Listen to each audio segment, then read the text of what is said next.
लोग जो है लाइसोसोम के बाद नेक्स्ट सेल ऑर्गेनेल्स बात करेंगे 5 नंबर पर, वो क्या है, माइटोकॉन्ड्रिया। सबको ये पता है कि माइटोकॉन्ड्रिया जो है ना 8 में भी पढ़े हम लोग कि इसको कहते हैं powerhouse of the cell. इसको कह ही देते हैं यहाँ पर, यहीं पर लिख देते हैं पावर हाउस ऑफ द क्या सेल। क्यों कहते हैं क्यों कहते हैं इसको, हम एक्सप्लेन करते हैं, ठीक है। आगे चलिए समझिए माइटोकॉन्ड्रिया क्या है। ये भी हमारे पास क्या है, एक सेल ऑर्गेनेल्स है। इसका साइज जो है बिल्कुल इस देखो माइटोकॉन्ड्रिया हमको इसको क्या कहते हैं, powerhouse of the cell कहते हैं, ठीक है। इसका साइज जो है बैक्टीरिया का जैसा होता है। ये लंबा रॉड शेप बैक्टीरिया आप नाम सुने होंगे, जिसको कहते हैं क्या हम लोग, बैसिलस, ठीक है। तो रॉड लाइक स्ट्रक्चर होता है बिल्कुल बैक्टीरिया के शेप के आधार का, ठीक है। जिस तरीके से, और एक और बात खास बात क्या है कि जिस तरीके से बैक्टीरिया अपने सेल को डिवाइड करता है किससे, बाइनरी फिजन से, उसी तरीके से ये माइटोकॉन्ड्रिया भी सेल डिवीजन करता है। माइटोकॉन्ड्रिया भी अपने आप को डिवाइड कर लेता है, रेप्लिकेट कर लेता है, ठीक है। तो ध्यान रखेंगे बैक्टीरिया के एकदम सेम, बिल्कुल इसको कंपेयर किया गया बैक्टीरिया के जैसा, ठीक है। बहुत समय तक तो इसको बैक्टीरिया ही माना गया था, ठीक है। ध्यान से समझिए, बाद में पता चला कि बैक्टीरिया नहीं है, ठीक है। देखो क्या बोल रहे हैं हम कि माइटोकॉन्ड्रिया हमारे पास सेल ऑर्गेनेल्स है जो क्या होता है, हम अब इसको देखो आराम से लिखते हैं। ये होता है बाई मेम्ब्रेनस, 2 मेम्ब्रेन का बना हुआ, मेम्ब्रेनस मतलब क्या, बाई मतलब 2 होता, 2 मेम्ब्रेन का बना हुआ। सर मेम्ब्रेन की बात करें तो सर इसका आउटर मेम्ब्रेन, हम स्ट्रक्चर बनाएंगे, चिंतित ना हो। आउटर मेम्ब्रेन जो होता है बाबू, इसका आउटर मेम्ब्रेन जो होता है वो पोरस होता है, मतलब उसमें ढेर सारा स्मॉल छेद है ताकि कोई भी केमिकल्स का जो है ना आदान प्रदान आराम से हो सके, तब पोरस होता है। और इसका जो इनर मेम्ब्रेन है, इनर मेम्ब्रेन होता है, वो मेम्ब्रेन क्या होता है बाबू, फोल्ड्स प्रेजेंट रहता है। क्या रहता है बोलो, फोल्डेड रहता है। उसका इनर मेम्ब्रेन जो है वो क्या रहेगा, बोलो फोल्डेड रहता है। तो इनर मेम्ब्रेन के उस फोल्डिंग्स को ही कहते हैं क्रिस्टी, फोल्डेड, कॉल्ड या फिर नोन एज क्या, क्रिस्टी। क्रिस्टी फिर से प्लूरल शब्द है, और अगर क्रिस्टा लिखा रहेगा, ठीक है, तो ये क्या होगा, सिंगुलर होगा, ठीक है। ध्यान रखेंगे। तो हमने पहला पॉइंट बताया कि सर माइटोकॉन्ड्रिया एक ऐसा सेल ऑर्गेनेल्स है जिसके पास 2 मेम्ब्रेन होता है, बाई मेम्ब्रेनस होता है। आउटर मेम्ब्रेन इसका छेद उसमें प्रेजेंट रहता है, ढेर सारा पोर्स प्रेजेंट रहता है, और इनर मेम्ब्रेन उसका फोल्डेड रहता है, फोल्डिंग्स प्रेजेंट रहता है। उस फोल्डिंग्स को क्या कहते हैं, क्रिस्टी कहते हैं। कोई दिक्कत नहीं है। चलिए देखिए सर आगे देखते हैं। हमने क्या बोला कि माइटोकॉन्ड्रिया जस्ट बैक्टीरिया की तरह है, तो हम क्या बोले कि similar to bacteria in size as well as cell division का type.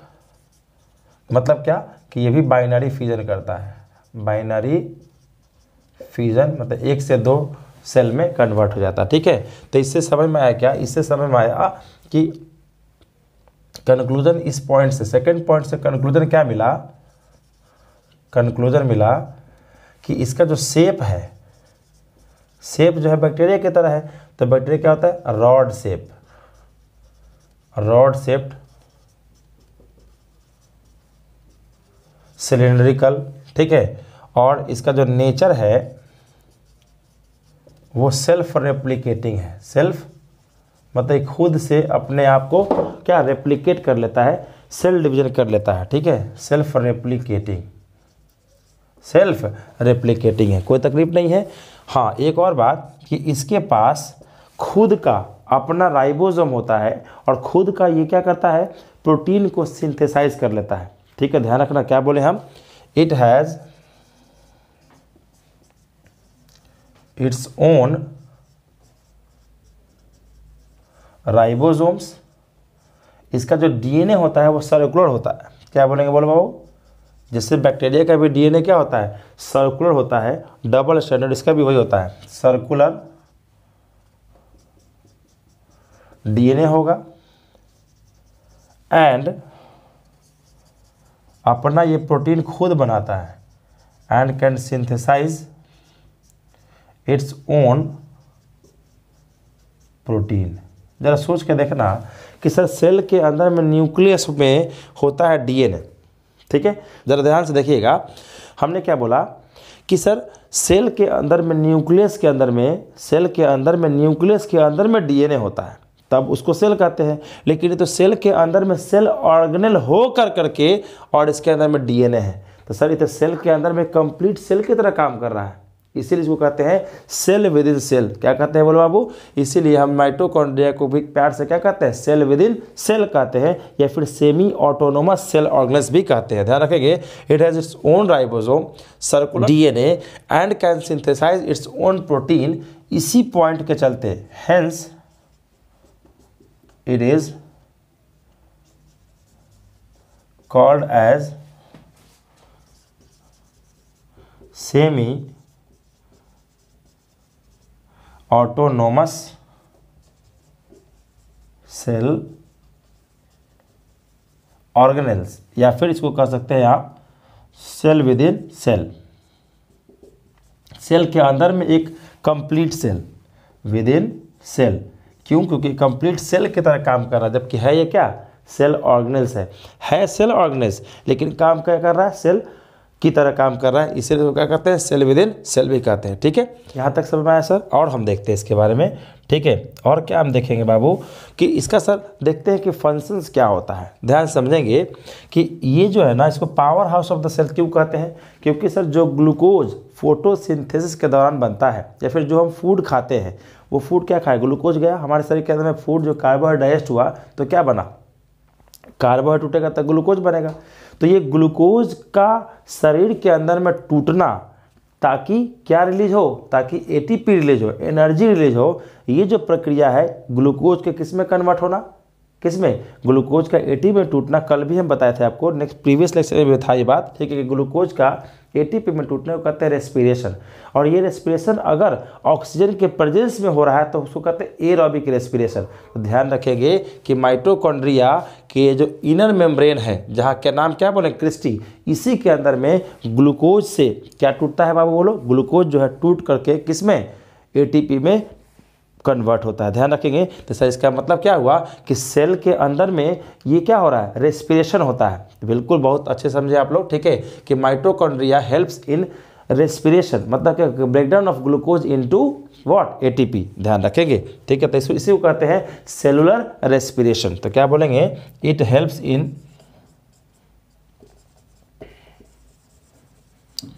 Cellular respiration, that is glucose पहले टूटता है पायरुविक एसिड में, और ये पायरुविक एसिड बाबू इंटर करता है किस में? माइटोकॉन्ड्रिया में। माइटो और कॉन्ड्रिया में, और माइटोकॉन्ड्रिया के हम फंक्शन देख रहे हैं। ये पायरुविक एसिड माइटोकॉन्ड्रिया में जा करके टूट जाता है किस में? CO2 में प्लस H2O में, और किस में? ATP में। ध्यान रखना। और यही ATP कहाँ टूटा है बोलो? माइटोकॉन्ड्रिया में टूटा है। ठीक है, तो ग्लूकोज का पायरुविक एसिड में टूटना, इसको कहते हैं ग्लाइकोलाइसिस। ग्लाइकोलाइसिस, और ये कहाँ होता है? In cytoplasm. In cytoplasm. लेकिन पायरुविक एसिड का किस में? ATP में टूट जाना, ये कहाँ होता है? माइटोकॉन्ड्रिया में। इसको कहते हैं सेलुलर एरोबिक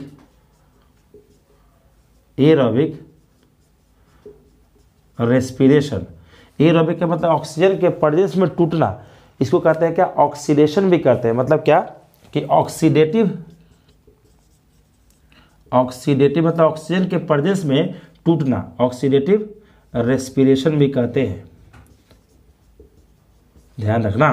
कहाँ होता था? आपसे कोई पूछेगा कि सर बताइए कि एरोबिक रेस्पिरेशन कहाँ होता है, तो क्या बोलेंगे? माइटोकॉन्ड्रिया में होता है। तो माइटोकॉन्ड्रिया का फंक्शन हमने देखा कि सर सेलुलर रेस्पिरेशन में माइटोकॉन्ड्रिया मदद करता है, इसीलिए ताकि क्या निकले? ग्लूकोज से ATP निकले, एनर्जी निकले। इसीलिए तो कहते हैं powerhouse of the cell.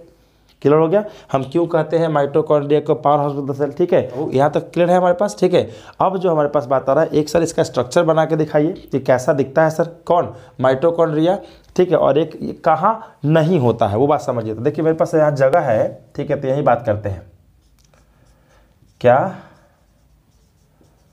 Structure of mitochondria.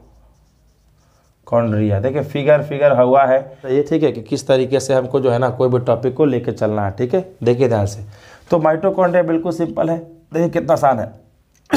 पहले हम ऐसे कर दिए, ठीक है, और उसके बाद देखना है इस तरीके से, हो गया, कितना आसान फोटो है। इसी तरह सर कोई डायग्राम नहीं हो सकता है। देखिए ध्यान से, ये हमारे पास है आउटर, शॉर्ट में लिख रहे हैं आउटर माइटोकॉन्ड्रियल मेम्ब्रेन, मतलब यहाँ पे एक लिख देते हैं आउटर माइटोकॉन्ड्रियल मेम्ब्रेन। ये क्या है, ये है इनर माइटोकॉन्ड्रियल मेम्ब्रेन, जिसको कहते हैं क्या, क्रिस्टी कहते हैं। सर आउटर और इनर के बीच में क्या है, गैप है। अरे क्या है बाबू बोलो, ये गैप है, और इसके अंदर में क्या कंटेंट प्रेजेंट है, इसको कहते हैं पेरी माइटोकॉन्ड्रियल स्पेस। क्या कहते हैं बोलो बाबू, पेरी माइटोकॉन्ड्रियल स्पेस। और ये आउटर मेम्ब्रेन, ये इनर मेम्ब्रेन, और इसके अंदर में जो बचा हुआ पार्ट है, इसी के अंदर में कंटेंट रहेगा। इसके अंदर में जो लिक्विड प्रेजेंट है, इसको कहते हैं मैट्रिक्स। क्या कहते हैं बाबू बोलो, इसको क्या कहते हैं बोलिए, इसके अंदर में जो कंटेंट है यही क्या है, मैट्रिक्स। इस मैट्रिक्स को, इसमें क्या क्या प्रेजेंट है, तो इसमें खुद का अपना राइबोसोम प्रेजेंट होता है। हमने क्या बताया कि सर इसके अंदर में क्या प्रेजेंट है, इसके अंदर में सर्कुलर, देखिए यहाँ पे लिखे हैं सर्कुलर डीएनए प्रेजेंट है, तो यहाँ पे हमने बना दिया, ये क्या है, सर्कुलर डीएनए प्रेजेंट है, कोई तकलीफ नहीं। इसके अंदर में ढेर सारा क्या ये ढेर सारा जो है आपके पास प्रोटीन है, कार्बोहाइड्रेट है, फैट्स है, बहुत सारा चीज़ प्रेजेंट रहेगा, उसमें कोई इशू नहीं। जो मेन पार्ट था वो क्या था, डीएनए हम दिखाना था, फिर राइबोसोम दिखाना था, इसके अंदर वाले कंटेंट को मैट्रिक्स कहते हैं, और ये फोल्डिंग्स जो है इनर मेम्ब्रेन का जो फोल्डिंग है उसको क्रिस्टी कहते हैं। आउटर मेम्ब्रेन हमने दिखाया, और इसके बीच का जो जगह है, जो गैप बचा हुआ है, पेरी माइटोकॉन्ड्रियल स्पेस कहते हैं, कोई तकलीफ नहीं है। ये हो गया हमारे पास क्या, माइटोकॉन्ड्रिया का स्ट्रक्चर। और यही इसी के बाद एक छोटा सा बात ध्यान में रखेंगे कि माइटोकॉन्ड्रिया कहाँ नहीं होता है, कौन से सेल में नहीं होता है। तो सिंपल याद रखेंगे कि माइटोकॉन्ड्रिया अगर आपसे कोई पूछे कौन से सेल में नहीं होता है, ठीक है, तो हम क्या आंसर देंगे, बैक्टीरिया में ये नहीं मिलेगा आपको, किस में, बैक्टीरिया में ये माइटोकॉन्ड्रिया नहीं मिलेगा, और मैमल के आरबीसी में नहीं मिलेगा, ठीक है। तो हम यहाँ नोट लिख देते हैं लास्ट में कि माइटोकॉन्ड्रिया